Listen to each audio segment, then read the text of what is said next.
Hello everyone. Today we'll discuss the renal physiology, and this in renal physiology the topic is the formation of urine. So as we aware of कि ये formation of urine जो होता है इसके 3 main steps होते हैं. Okay 3 main steps है. उसमें से पहला वाला है glomerular filtration. Okay then second one is the tubular reabsorption and third one is tubular secretion. So in this today's video we'll discuss about the first topic or the first part, that is glomerular filtration. So what do you mean by glomerular filtration? So as we all aware of कि ये पहला step है urine production का, और इस particular step के अंदर क्या होता है कि वाटर और मोस्ट ऑफ द सोल्यूट जो ब्लड प्लाज्मा में प्रेजेंट होता है वो मूव करता है across the wall of the glomerular capillary. Okay, और जहाँ पे वो फिल्टर होता है और फिल्टर होने के बाद वो फाइनली मूव होता है रीनल ट्यूब्यूल्स के अंदर. तो मतलब क्या हो गया यहाँ पे कि जो वाटर और most of the solute blood के अंदर है वो फिल्टर होके रीनल ट्यूब्यूल्स में आ गया. ओके, नाउ विल सी कि ये फिल्ट्रेशन होता कैसे है. So this is the diagram of glomerular capsule. So यहाँ पे है afferent arterioles, efferent arterioles. Afferent arterioles जहाँ से ब्लड अंदर आ रहा है और फिर वो वहाँ पे जाके जो ग्लोमेरुलर कैपिलरीज है वहाँ फिल्टर होता है. तो यहाँ एक टाइप का प्रेशर होता है जिसको बोलते हैं नेट फिल्ट्रेशन प्रेशर. अब ये नेट फिल्ट्रेशन प्रेशर ये आता कहाँ से, मतलब ये इसको कैसे कैलकुलेट किया जाता है. सो व्हाट हैपन्स हियर कि जो ब्लड अफरेंट आर्ट्रियोल से जब अंदर आता है तो वहाँ एक पर्टिकुलर टाइप का प्रेशर लेकर आता है जिसको बोलते हैं ग्लोमेरुलर ब्लड हाइड्रोस्टैटिक प्रेशर, जो होता है 55 mmHg, और ये फिल्ट्रेशन को प्रमोट करता है क्योंकि यहाँ पे ब्लड सेम डायरेक्शन में जा रहा है अंदर ग्लोमेरुलर कैपिलरीज के अंदर फिल्ट्रेशन के लिए, तो ये प्रमोट करेगा. इसके लिए यहाँ प्लस में लिखा जाता है 55 mmHg. देन जो नेक्स्ट प्रेशर होता है वो होता है कैप्सुलर हाइड्रोस्टैटिक प्रेशर, जो होता है 15 mmHg. अब ये जो प्रेशर है ये साइड में जो लिक्विड प्रेजेंट होता है ग्लोमेरुलर कैप्सूल के, वो कुछ प्रेशर एक्सर्ट करता है ग्लोमेरुलर कैपिलरीज को. तो ऑब्वियसली वो अपोजिट डायरेक्शन में ये कर रहा है, उसको प्रेशर दे रहा है. तो ये अपोजिट डायरेक्शन में देने की वजह से ये जो प्रेशर होता है 15 mmHg ये होता है नेगेटिव में. That's why it is written here -mmHg. और जो थर्ड प्रेशर होता है वो होता है ब्लड कोलॉइडल ऑस्मोटिक प्रेशर, वो होता है 30 mmHg. और ये प्रेशर क्या होता है कि जो ब्लड के अंदर कोलॉइड्स होते हैं वो भी अपोजिट डायरेक्शन में कुछ प्रेशर अप्लाई करते हैं. That's why it is written here is -30 mmHg. So the net filtration pressure जो उसको कैलकुलेट करने के बाद आता है वो होता है 10 mmHg. तो ये जो 10 mmHg है ये है अपना net filtration pressure. Now will see the glomerular filtration rate, कि वो ग्लोमेरुलर फिल्ट्रेशन रेट क्या होता है.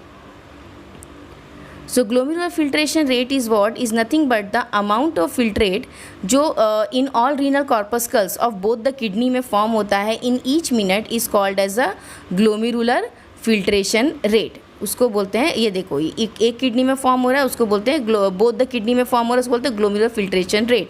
इन adult male it is 125 ml per minute and in case of the adult female it is 105 ml per minute. तो ये हो गया अपना glomerular filtration rate. Now will see the next topic which is nothing but the control of glomerular filtration rate, के how this glomerular filtration rate is control.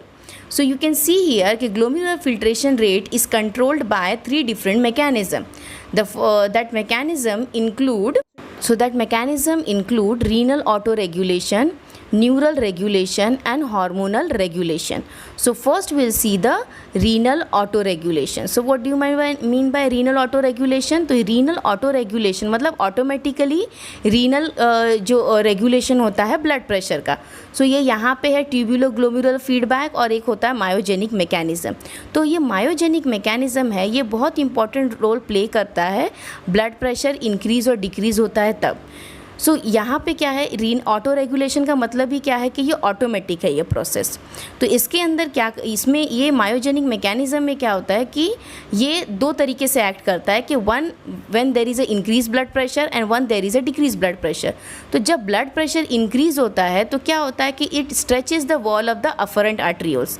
जो wall of the afferent arterioles जहाँ से blood अंदर आ रहा है glomerulus के अंदर purification के लिए, वो उसको स्ट्रेच करता है, जिसकी वजह से क्या होता है कि स्मूथ मसल फाइबर के वॉल्स जो ये है वो कॉन्ट्रैक्ट हो जाता है और फाइनली ये क्या करता है, नैरो ऑफ आर्टरियोल्स होता है, और कभी भी आर्टरियोल्स अगर नैरो हो गई तो क्या हो जाएगा कि रीनल ब्लड फ्लो कम हो जाएगा और ultimately it reduce the glomerular filtration rate. Okay, narrowing of arterioles क्या करता है, हमेशा ग्लोमेरुलर फिल्ट्रेशन रेट को कम कर देता है।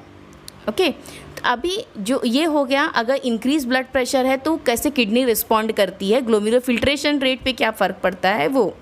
अभी अगर आर्टीरियल ब्लड प्रेशर अगर कम है, ओके, अगर ब्लड प्रेशर अपना कम है तो उस कंडीशन में किस तरीके से ये ग्लोमेरुलर फिल्ट्रेशन रेट पे अफेक्ट होगा वो देखना है।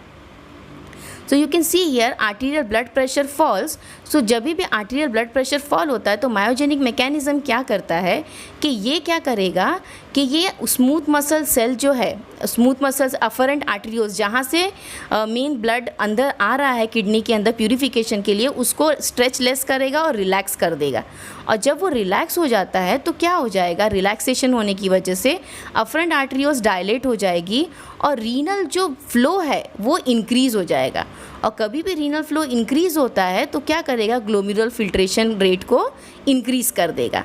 तो इस तरीके से जब ब्लड ये होता है, जब ब्लड प्रेशर अपना कम होता है तो ग्लोमेरुलर फिल्ट्रेशन रेट को क्या करता है, वो इंक्रीज़ कर देता है।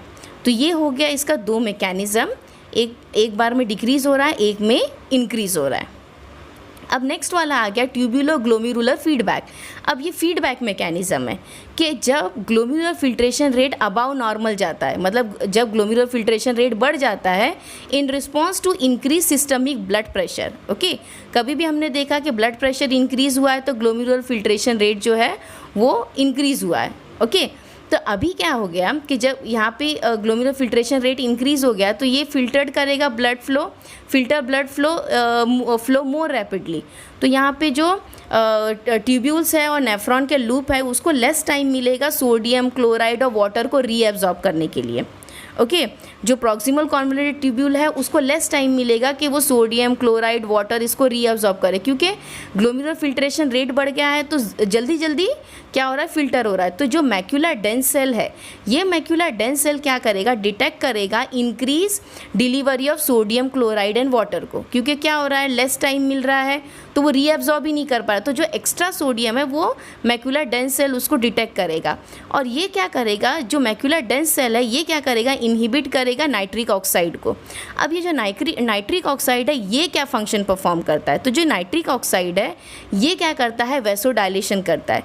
लेकिन क्योंकि यहाँ पे नाइट्रिक ऑक्साइड क्योंकि इनहिबिट हो गया है, ओके, इनहिबिट हो गया है तो क्या हो गया, इनहिबिट होने की वजह से जो अफरेंट आर्टरियोल्स है जो मतलब अब डायलेट होनी थी वो नाइट्रिक ऑक्साइड नहीं होने की वजह से कंस्ट्रिक्ट हो गई। So when the level of nitric oxide decline, constriction होगा और less blood flow to the glomerular capillary होगा। जब लेस ब्लड फ्लो होगा तो क्या होगा, डिक्रीज जीएफआर हो जाएगा। जैसे पहले था इंक्रीज था जीएफआर ग्लोमेरुलर फिल्ट्रेशन रेट, लेकिन ये फीडबैक मैकेनिज्म की वजह से अभी ये डिक्रीज हो जाएगा। अब जो नेक्स्ट वाला है वो है न्यूरल रेगुलेशन। सो न्यूरो रेगुलेशन के अंदर क्या होता है कि जो किडनी है वो supplied by sympathetic autonomic nervous fibre होता है। तो ये जो नर्वस फाइबर है ये सिक्रीट करता है इपिनेफ्रिन को। तो हमेशा याद रखो कि इपिनेफ्रिन कभी भी सिक्रीट होता है तो वो वैसोकंस्ट्रिक्शन करता है, vasoconstriction of afferent arterioles. Afferent arterioles मतलब जहाँ से ब्लड अंदर आ रहा है, तो जहाँ से ब्लड अंदर आ रहा है अगर वो वैसोकंस्ट्रिक्ट हो गया तो क्या हो जाएगा कि blood flow to the glomerular capillary is reduce. अगर अंदर ब्लड फ्लो ही नहीं हो रहा है ग्लोमेरुलर कैपिलरीज के अंदर तो ऑब्वियसली जो जीएफआर है that is glomerular filtration rate है वो क्या हो जाएगा, डिक्रीज़ हो जाएगा। और ग्लोमेरुलर फिल्ट्रेशन रेट डिक्रीज़ जब होता है तो वो एक्ट कैसे करता है, वो एक्ट ऐसे करता है कि ब्लड फ्लो डिक्रीज़ हो जाता है। और ब्लड फ्लो अगर समझो डिक्रीज़ हो गया तो क्या करेगा, यूरिन का जो आउटपुट है नॉर्मली जो होना है वो नहीं होता। उसकी वजह से क्या होता है कि ब्लड वॉल्यूम बढ़ जाता है और अगर ब्लड वॉल्यूम बढ़ गया तो ऑब्वियसली ब्लड प्रेशर बढ़ता है और ये क्या करता है, blood flow to the body tissue increase कर देता है।